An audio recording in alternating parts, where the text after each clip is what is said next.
चाहिँ अप्पर मुस्ताङको बाटो हो। अहिले चाहिँ हामी मुस्ताङतिर जाने तयारीमा छौँ।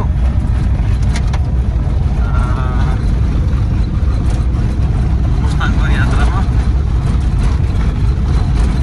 रमाइलो भइरहेछ त्यो।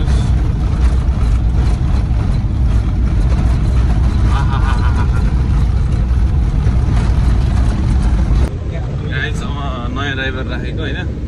ड्राइभर चाहिँ अलि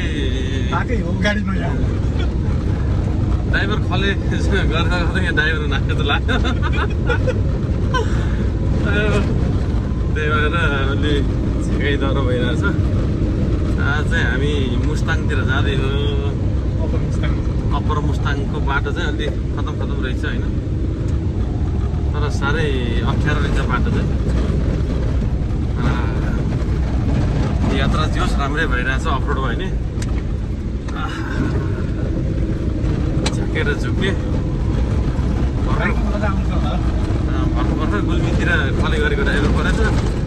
अलि गाडी